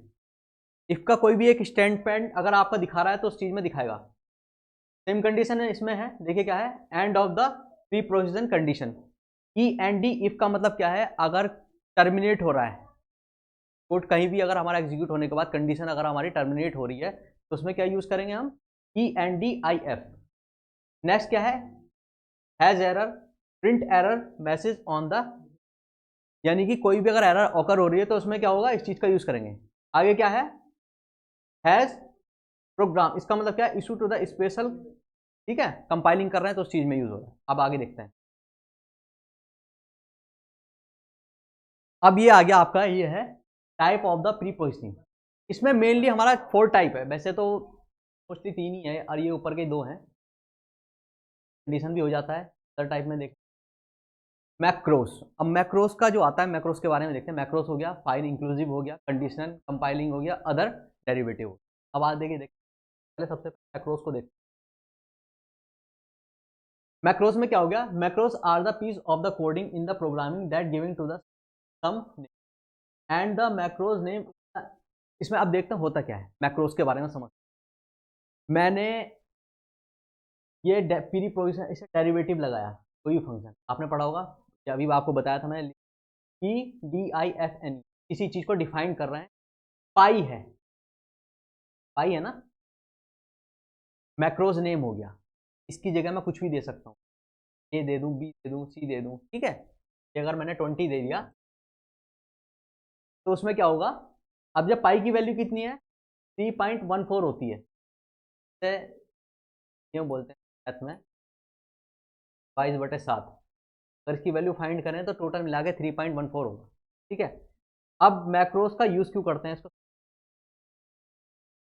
का जो यूज करा जाता है, सपोज करो कि मेरा कोड है, बहुत लंबा चौड़ा कोड है। अब उस कोड में क्या है, पाई आई। अब ये तो है नहीं कि मैं पर्टिकुलर पाई पाई लिखता चला जाऊँ, यहाँ भी पाई लिखूंगा वहाँ भी पाई लिखूंगा, तो उससे बचने के लिए क्या होता है, मैक्रोज यूज करूंगा, मैं डिफाइन कर दूंगा पाई को, और जहाँ जहाँ मेरा पाई होगा वो ऑटोमेटिकली 3.14 लेता रहेगा इसकी वैल्यू को, इसे बोलते हैं मैक्रोस। सिंटैक्स इसका कैसे होगा, आप देखो, ये अगर हैश डिफाइंड ऐसे करके दे रहा है तो इसका मतलब क्या है, ये तो आपका डेरिवेटिव होगा, प्री डेरिवेटिव, और इसमें क्या है, ये इस चीज को दिखा रहा है, टोकन को क्या दिखाएगा। इससे आप समझ गए होंगे कि डिफाइन करा हमने पाई को, अब पाई की वैल्यू हमने 3.14 दी, तो ये मैक्रोस को पूरा कंप्लीट दिखा देगा। फिगर से कंप्लीट हो गया, आपको पता चल गया होगा मैक्रोस क्या होता है। मैक्रोस कौन सा हो गया, पाई, डिफाइन के बाद हम कर, क्लियर। आगे चलते हैं, ये इसका एग्जाम्पल है। जरूरी नहीं है कि पाई लें, ये हो सकता है कि हम लिमिट भी ले सकते हैं। लिमिट में कोई नंबर दे दूँ, 6 नंबर दे दूँ, 7 नंबर दे दूँ, 8 नंबर दे दूँ, 10 नंबर, वो मेरे ऊपर डिपेंड है, यूजर के ऊपर डिपेंड है। अब यूजर चाहे कितने भी नंबर दे सकता है। अब मैंने क्या करा है, फॉर लूप का एक प्रोग्राम बना रहा हूँ, फॉर लूप भी आप देख सकते हैं हमने करवाया है। तो डिफाइंड किया, डिफाइंड के बाद मैंने लिमिट डाला 6 नंबर का, कि मेरे जो है फॉर लूप चले 6 नंबर तक चले, ठीक है। तो ये क्या हो गया, फॉर लूप ने इसने क्या है दिखा दिया, इसको लिमिट दिखा रहा है, लिमिट की वैल्यू क्या थी, 6 टाइम दिखा रहा है इसको, ठीक है। यहाँ देखो लूप में, ये लूप मैंने जो आपको पढ़ाए होंगे तो आप उसमें समझ सकते हैं क्या होता। तो इंक्रीमेंट हो रहा है 1 वाला, या आप वीडियो देख सकते हैं हमारी वाली फॉर लूप वाली, फॉर लूप के अंदर मैंने अच्छी तरह समझा रखा है। 1 1 का इंक्रीमेंट हो रहा है, 1 का इंक्रीमेंट हुआ, फिर 1 प्लस यहाँ हुआ, फिर +1 यहाँ हुआ, +1 यहाँ हुआ, और +1 यहाँ पे हुआ। इट मीन्स कहने का मतलब ये है कि ये 6 बार तक दिखाएगा। क्यों, क्योंकि हमने मैक्रोस क्या लिया, मैक्रोस हमने लिया लिमिट, और लिमिट कहाँ दिखाई, लिमिट की वैल्यू कितनी थी हमारी, जो मैक्रोस वैल्यू कितनी थी 6, यहाँ पे क्या थी, पीछे देखेंगे मैक्रोस वैल्यू कितनी थी, यहाँ थी 3.14, ठीक है। तो यहाँ पे क्या डिफाइन किया हमने, मैक्रोस की वैल्यू कितनी डाली, ये है मैक्रोस, एमबी का मतलब मैक्रोस वैल्यू, और ये क्या है मैक्रोस, कहाँ पे, ये देखेगा मैक्रोस नेम, मैक्रोस नेम यहाँ पाई था, पाई की वैल्यू कितनी है 3.14, और यहाँ पे कितनी वैल्यू है देखो, यहाँ पे कितनी है मैक्रोज की वैल्यू, मैक्रो क्या है इसमें, मैक्रो हमारा लिमिट है, और इसके अंदर वैल्यू क्या है 6 है। तो उसने क्या दिखा दिया, इसको 6 टाइम तक क्या करा दिया, इसको रन करा दिया। क्यों, क्योंकि जो हमारा नंबर स्टार्ट कहाँ से हो रहा है, 0 1 2 3 4 5 6 7, यानी कि 1 से करेंगे 1 2 3 4 5 6, 6 टाइम इसको दिखा रहा है। क्लियर, आगे चलते हैं। अब ये आ गया फाइल इंक्लूसिव। अब इंक्लूसिव में होगा क्या, फाइल इंक्लूसिव का मतलब क्या होता है, इसका मतलब क्या होता है, अब देख समझते हैं। File inclusive the type of the pre processing derivative and the tells to the compiler to file in the source code of the programming. यानी क्या हो गया, अब इसके अंदर बेसिकली देखते हैं हमारे 2 टाइप्स के होते हैं, एक तो स्टैंडर्ड हेडर फाइल होती है और एक यूजर डिफाइंड फाइल होती है। मतलब क्या हुआ कि आपने फाइल इंक्लूसिव में क्या हो गया, स्टार्टिंग में ही कोई हमने क्या करा, कोई भी हमने कोई चीज डिफाइन कर दी, मैंने has include math dot H कर दिया, मैथ के फंक्शन को उसने डिफाइन कर दिया स्टार्टिंग में फाइल इंक्लूसिव में, ठीक है। अब इसमें क्या होता है, 2 टाइप्स के हैं, एक तो स्टैंडर्ड में हो गया, स्टैंडर्ड हेडर फाइल हो गया। स्टैंडर्ड हेडर फाइल में क्या होगा, इसमें तो फाइल को जैसे लेंगे, देखो इसमें देखो क्या रखा था, मैं आपको फंक्शन बता देता हूँ क्या होता है। It is contain the defined for the pre defined the function like print F scan F function etc. Print F और स्कैन एफ का जो फंक्शन अगर इसमें होगा तो क्या होगा, वो उस चीज को क्या करेगा, हमारा स्टैंडर्ड फंक्शन में करेगा।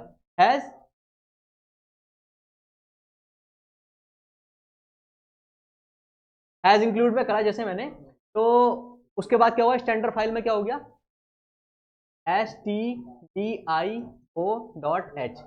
अगर मैं इस तरह से ले रहा हूं तो क्या होगा, ये स्टैंडर्ड फॉर्म है ना, इसे बोलेंगे स्टैंडर्ड फॉर्म। बट इसमें एक अंदर है यूजर डिफाइंड। अगर मैं क्या कर रहा हूं, अगर मैं फाइल, ये सपोज करो मैं लिख रहा हूं हैज इंक्लूड, और उसके बाद मैंने क्या करा, डबल कोड लगाया, फाइल नेम दिया, तो ये क्या करेगा, ये इसमें इसमें अंतर क्या हो गया, इसमें डिफाइन करेंगे, डिफाइन करने के बाद क्या दिखा देगा, ये इस चीज को दिखा देगा कि स्टैंडर्ड फाइल है, तो जब इसको ये मिलेगा, वरना क्या होगा, अदरवाइज अगर ये स्टैंडर्ड फाइल नहीं होगा तो स्टैंडर्ड फाइल को हम किस तरह से रिप्रेजेंट करेंगे, इसमें जो हमारा स्टैंडर्ड यूजर डिफाइंड होगा, तो यूजर डिफाइंड हमारा क्या होगा, डबल कोड से डिजाइन होगा। स्टैंडर्ड फाइल में क्या होगा हमारा इस तरह से, ठीक है, ठीक है। अब आगे चलते हैं, कंडीशनल कंपाइल, इसमें कंडीशन में देखते हैं, कंडीशन में होता क्या है। कंडीशन आपको पता ही होगा, यस एंड नो वाली कंडीशन है, जैसे बताया था वहाँ कंडीशन, इफ कंडीशन थी, एल्स कंडीशन, है ना, ये सारी कंडीशन उसके अंदर आती थी। तो अब यहाँ पे इसी तरह से इसमें क्या है, it is the type of the derivative help to the compiler to specify of the program the function is compiling the part. में कौन कौन से होते हैं, एक तो इफ डेरिवेटिव होता है, इसके अलावा इफ डीएफ होता है, इसके अलावा क्या, इफ एंड डेरिवेटिव होता है, ये मैंने आपको डिफाइन कर चुका हूँ, if and else derivative end if end if else, ठीक है।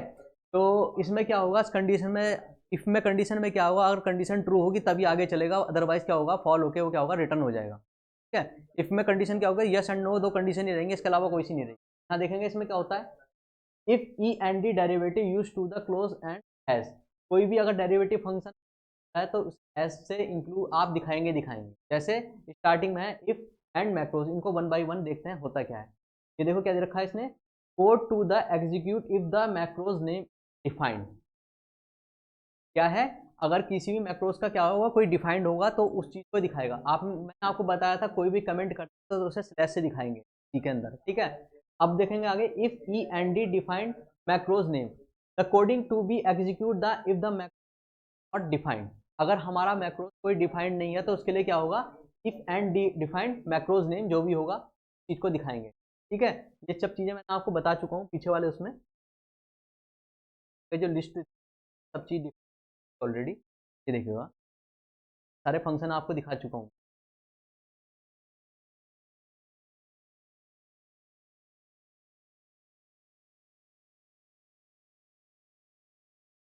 देखिएगा नेक्स्ट उसमें क्या होगा, कोड आधा एग्जीक्यूट फॉर द, इसमें अब ये सब चीजें हम देख चुके हैं एक बार, आगे सब वही है, ये सब चीज़ ऑलरेडी एक्सप्लेन कर चुका हूँ। इसका एक हम एग्जाम्पल देख लेते हैं। एग्जाम्पल हम देखते हैं कौन सा, कंडीशनल इसमें देखते हैं होता क्या है। सबसे पहले मैंने क्या किया, ऊपर डिफाइन कर दिया मैंने, पाई डिफाइन कर दिया और पाई की वैल्यू दे दी मैंने कितनी 3.1, जो कि होती है पाई इक्वल टू कितना, पाई 7 होता है, की वैल्यू मैंने डिफाइन कर दी। तो मैंने फंक्शन दिया if define print function P I define, है ना।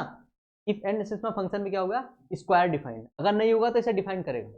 तो इफ एल्स का इसका मतलब क्या होता है, इसको देखते हैं पीछे।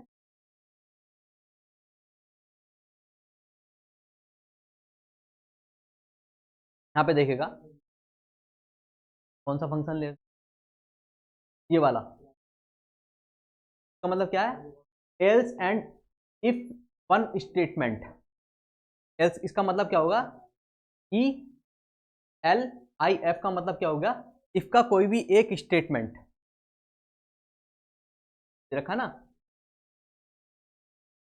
इफ वन स्टेटमेंट, इफ का वन स्टेटमेंट अगर ट्रू हुआ तो इसको दिखाएगा रिप्रेजेंट। आगे देखते हैं।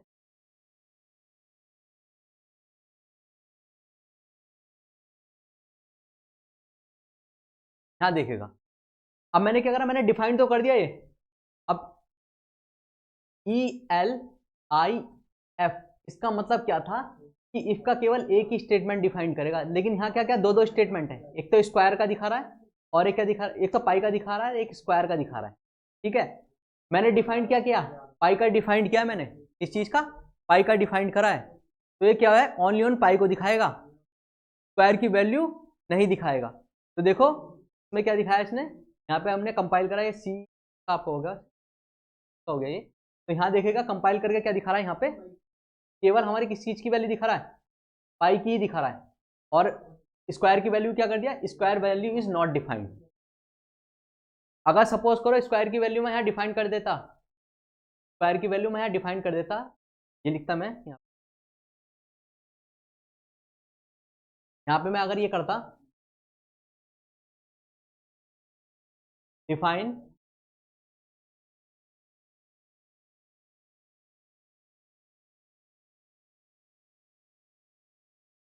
Defining S Q Q A R E, square को मैं डिफाइन करता ना यहाँ पे, तो ये दिखाता स्क्वायर की वैल्यू सपोज करो मैं 2 की पावर 4 अगर ऐसे करके दिखा देता इसको, 2 = 4 है, या फिर कुछ और दिखाता, किसी और चीज का स्क्वायर दिखाया था, तब दिखाता ये स्क्वायर वैल्यू है, तब दिखा देता स्क्वायर वैल्यू डिफाइंड है, अदरवाइज नहीं दिखाएगा। तो वहां क्या था स्टेटमेंट इफ एल्स का, इसका मतलब क्या था, यहाँ पे ई एल आई एफ का मतलब क्या था, इफ का केवल एक ही स्टेटमेंट दिखाएगा, या तो उसमें हो या फिर ना हो, जो चीज हम डिफाइन करेंगे उसी चीज को दिखाएगा, अदरवाइज ऑर्डर को नहीं दिखाएगा।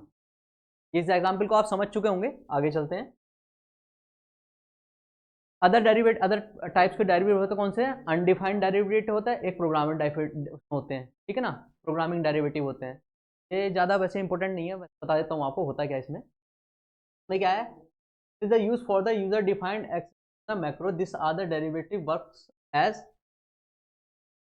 ये जो वर्क करेंगे आपको बताएंगे किस तरह से करता है। जैसे मैंने आपको एक एग्जांपल से समझाया था कि अनडिफाइंड कर दिया किसी चीज़ को, कि मैंने यूजर उसमें जो डिफाइन करेगा उस चीज़ को होगा, कि क्या दिखा रहा है, derivative use to the define to extension macros, यानी कि जो आपको जैसे लिमिट वाला एग्जाम्पल दिया था पीछे, चीज़ से कर सकते हैं। और आगे क्या है, प्रोग्रामिंग डेरिवेटिव में क्या है, this program is the special purpose for the derivative use to the turn on and off some features and they are the, अब देखो होता क्या है, किसी भी अगर प्रोग्राम को टर्न ऑन एंड ऑफ कर रहे हैं तो उसमें क्या होता है, हमें प्रोग्रामिंग डेरिवेटिव का यूज कर, ठीक है। अदर टाइप में है, वैसे जो हमारे इंपॉर्टेंट है वो बेसिकली ऊपर वाले ही हैं, जो हैं आपके बताए थे मैंने आपको।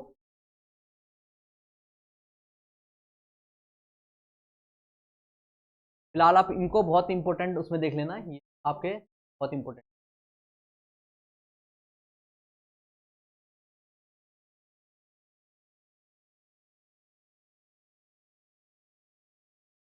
ये है डिफाइंड एंड कॉलिंग मैक्रोस। अब मैक्रोस को मैंने आपको बता दिया, मैक्रोस का मतलब क्या होता है, समझते हैं। A macro is the segment of the code which can be replace by the value of the macro. यानी कि किसी भी वैल्यू को अगर हमें रिप्लेस कराते हैं तो इसमें क्या होगा, डिफाइंड टर्म्स में होगा। ये क्या होगा, ये मैक्रो क्या है हमारा, किसी भी वैल्यू को अगर रिप्लेस कराना है तो हम क्या यूज करते हैं, किसी वैल्यू को अगर रिप्लेस कराना है तो मैक्रो का यूज करते हैं। आगे देखो, macro is the defined by the as DEFIN, define, ठीक है, डेरिवेटिव। किसी भी मैक्रोस को अगर डिफाइंड कर रहे हैं, जैसे वहां पे करा था एज डिफाइन पाई 3.14 कर रहे थे ना, मैक्रोस नेम मैक्रोस वैल्यू, ठीक है। अब क्या होगा, इसी तरह से हम देखते हैं उसमें क्या होता है कि ये टू टाइप्स के होते हैं, एक तो ऑब्जेक्ट लिंक मैक्रोज होगा, एक फंक्शन लिंक मैक्रोज। तो समझते हैं ऑब्जेक्ट लिंक मैक्रोज में क्या होगा, this type of the macros and the identify the replace the value object link the widely the replace the numbers numerics constant. किसी भी न्यूमेरिक कांस्टेंट जो हमारा ऑब्जेक्ट लिंक होगा, इसमें क्या होगा, किसी भी न्यूमेरिक वैल्यू को अगर रिप्लेस कर रहे हैं, ठीक है, तो उसको क्या बोलेंगे हम, ऑब्जेक्ट लिंक मैक्रोज बोलेंगे, ठीक है। जैसे यहाँ पे देखो, एक सपोज करो मैंने किसी भी प्रोग्राम, कोई बहुत बड़ा लंबा चौड़ा प्रोग्राम हो, वही एग्जाम्पल दूंगा, एक्स इज इक्वल टू मैंने 20 दिया, डिफाइन करके मैंने 20 दे दिया, 20 दे दिया। अब एक्स जहाँ जहाँ उस प्रोग्राम के अंदर आएगा, उस प्रोग्राम के अंदर जहाँ जहाँ भी एक्स आएगा तो 20 अपने आप कंसिडर करेगा, इस चीज़ की वैल्यू को अपने आप रिप्लेस कर देगा न्यूमेरिक वैल्यू को, कि हाँ भाई मैं हूँ, एक्स क्या कहेगा, हाँ भाई मैं 20 की जगह मैं आ रहा हूँ, और इस चीज़ को जहाँ जहाँ होगा उस चीज़ को रख दे। या फिर कहीं भी अगर प्रोग्राम बहुत लंबा चौड़ा है, सपोज करो कि साइन सीरीज कॉस सीरीज का हम प्रोग्राम लेते हैं, साइन सीरीज कॉस सीरीज का लेते हैं, तो साइन सीरीज में पाई की वैल्यू होती है कई जगह, तो उसकी वैल्यू ऑटोमेटिकली पाई, जैसा पाई/2 इस तरह से होता है ना, 3 पाई/2 अपॉन 2, इस तरह से कहीं अगर अगर हमारी 4 पाई/2 इस तरह से कोई वैल्यू आ रही है आगे, तो ये नहीं कि आपको जगह जगह आपको 3.14 रखना पड़ रहा है, वो ऑटोमेटिकली कंसीडर करके मल्टीप्लाई खुद कर देगा, इस चीज़ को आगे खुद ही करता चला जाएगा, ठीक है। और इस चीज़ को सीरीज को ये दिखा देगा, जहाँ जहाँ पाई पाई आएगा उस जगह वैल्यू को 3.144 रखता चला जाएगा, ठीक है। इसका एग्जाम्पल देखते हैं।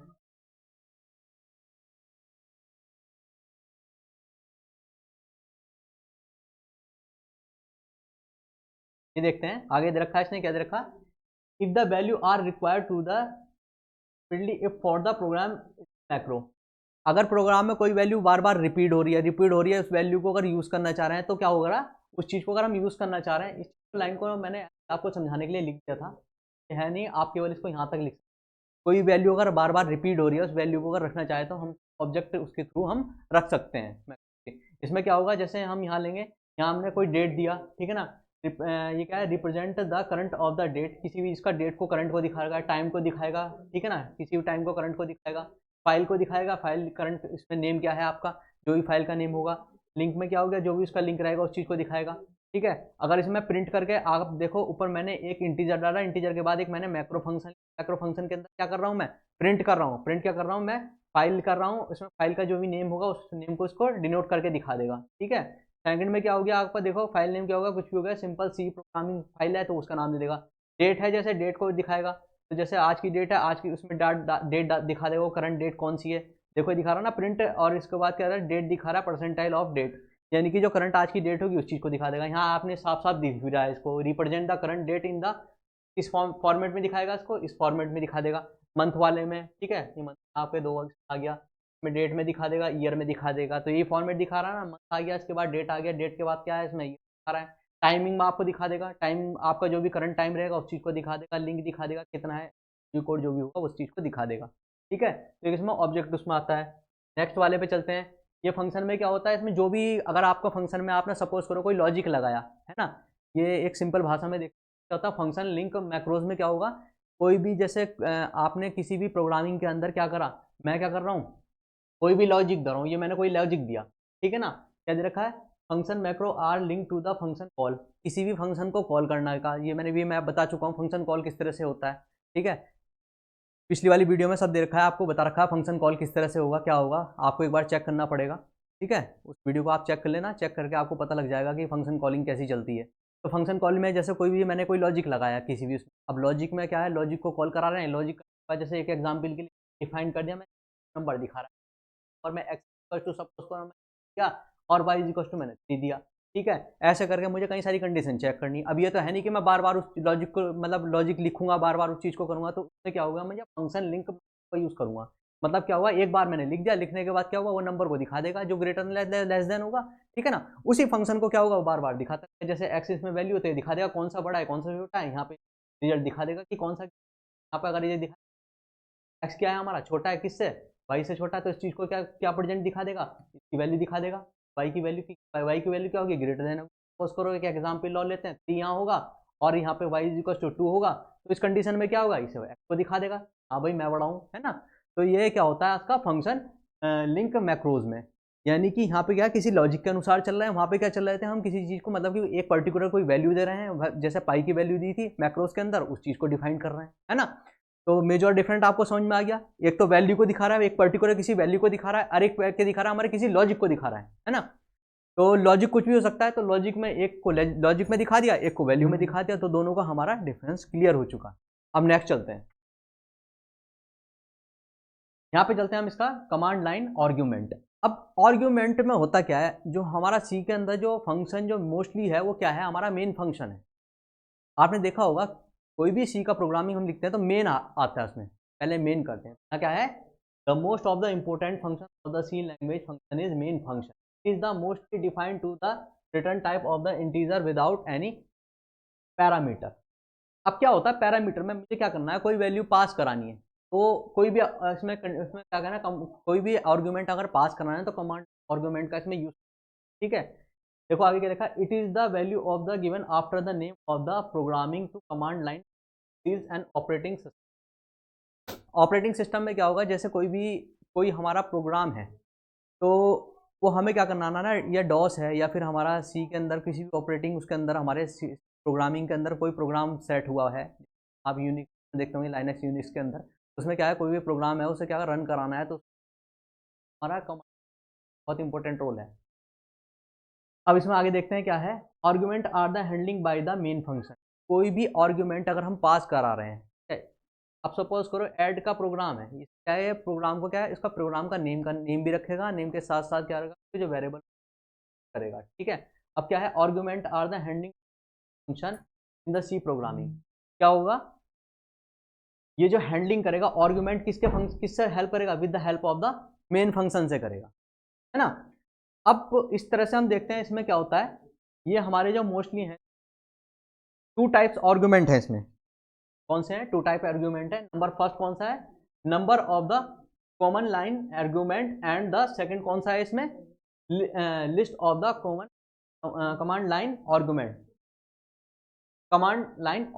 और ये क्या है हमारा, इसमें क्या है, number of the command line argument, first तो ये है, और दूसरे का है list of the command line argument. इसका सिंटेक्स कैसे यूज होगा, सबसे पहले देख, integer main function argument RC जो है ये बेसिकली आर्गुमेंट। अब बहुत इंपॉर्टेंट चीज आई है इसमें, आर्गुमेंट बेसिकली हमारे 2 टाइप्स के होते हैं। फर्स्ट को क्या करते हैं, इसे बोलते हैं ए आर जी सी, और एक होता है ए आर जी वी। एक आर्गुमेंट को काउंट करेगा और एक होगा हमारा वेक्टर टाइप। अब दोनों में डिफरेंस क्या आता है, अब जब हम इसका दोनों का डिफरेंस देखते हैं, डिफरेंस कहां पे आएगा, तो एक तो इंटीजर टाइप है और एक कैरेक्टर टाइप है, ठीक है। अब चलते हैं हम इसको समझते हैं क्या होता है। आर्गुमेंट ए आर सी जो काउंटर है उसके बारे में समझते हैं क्या है। This is the counts of argument and the name of the programming is also. क्या करेगा, किसी भी उसको काउंट करेगा, काउंट करने के बाद क्या होगा, प्रोग्रामिंग को भी आल्सो उसमें काउंट करेगा। It is the integer type argument and integer variable to the store the number of common line and the pass to the user including the program. यानी कि क्या है, अब इस चीज को हम समझते हैं, समझने में क्या हो गया, सबसे पहले ये समझते हैं कि आर्गुमेंट को काउंट करेगा, और काउंट के साथ साथ इंटीजर वैल्यू क्या है, इंटीजर हमारा क्या होता है, निगेटिव भी हो सकता है पॉजिटिव भी हो सकता है, ठीक है ना। बट इसमें क्या है, यहाँ पे एक शर्त है, इसमें नॉन निगेटिव वैल्यू को क्या करेगा, रिप्रेजेंट क्या करेगा, ये the value of the A R G should be non negative, ना, इसकी वैल्यू जो है नॉन निगेटिव होगी, और क्या होगा, ये रिप्रेजेंट होगा किससे, इंटीजर हम जिसे डिफाइन करेंगे कहीं भी अगर प्रोग्राम में यूज तो INTARGC, ठीक है ना। इसके थ्रू हम क्या करेंगे, ऐसे करेंगे जैसे मैंने आपको बताया था कि ये क्या होता है, इंटीजर टाइप होता है। इंटीजर में क्या हो गया, जैसे हमारा 1 2 3 4 5 6 इस तरह की वैल्यू को क्या करेगा, और इस तरह के वैल्यू को ये पास करके उसको दिखाएगा मेन फंक्शन के with the help of main, ठीक है। नेक्स्ट चलते हैं, नेक्स्ट उसमें देखते हैं ARGB का मतलब क्या होता है, वेक्टर होता है। ये क्या होता है, अब इसको देखते हैं क्या होता है। It is the use for the store the given to the argument, क्या होगा, ये जो है किसी भी और इसके आर्गुमेंट को क्या करेगा, स्टोर करेगा। And this is the CH type of the array, ये क्या है, character type of the array है। किसी भी करेक्टर टाइप ऑफ एरे को रिप्रेजेंट करने के लिए क्या होगा, आर्गुमेंट वेक्टर को यूज करेंगे। Is the array of the character is the two the using arguments, if the argument are greater than 0 then the array element for the ABG is 0, यानी कि अगर किसी की वैल्यू क्या है, 0 से क्या है, ग्रेटर देन है, ठीक है ना। तो वैल्यू को क्या दिखा देगा ये ARGB। ये आपको बताया था एरे वाले उसमें, एरे को जो हम रिप्रेजेंट करते हैं इस तरह से करते हैं, है ना। टू द ARGB 1 क्या दिखाएगा इसमें, ये जो है एरे एलिमेंट कहां से कहां तक दिखाएगा, ये कह रहा है अगर इसकी वैल्यू क्या है, 0 तक होगी तो ARG जहां तक आप डिफाइन करोगे ARGB कहां तक करेगा,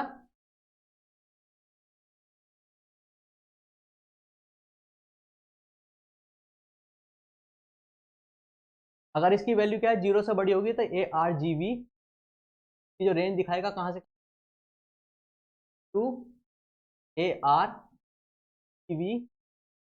ARGC में जो वैल्यू होगी इसकी -1 वहां तक इसको दिखाएगा, ठीक है। अब दिखाते हैं इसे इसे रिप्रेजेंट कैसे करेंगे, तो इसे रिप्रेजेंट करेंगे CHR ARGB से करेंगे।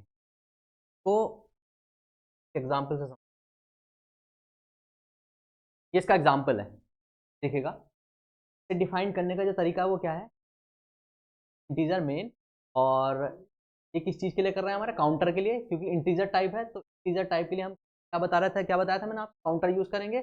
और कैरेक्टर टाइप के लिए हम क्या कर रहे हैं, वेक्टर यूज कर रहे हैं, है ना। अब देखेंगे क्या है, ये हो रहा है एंटर, इसमें कोई आर्ग्यूमेंट होगा और उसको आर्ग्यूमेंट को GCB क्या होगा, इस चीज़ जो भी वैल्यू होगी उस चीज़ को डिफाइन कर दे, ठीक है। डिफाइन करने के लिए तो ये हो गया। तो मोस्ट इंपॉर्टेंट लाइन आपका अगर एग्जाम्पल में, अगर एग्जाम में आए तो इस एग्जाम्पल को अगर आप लिख सकते बहुत अच्छा रहेगा।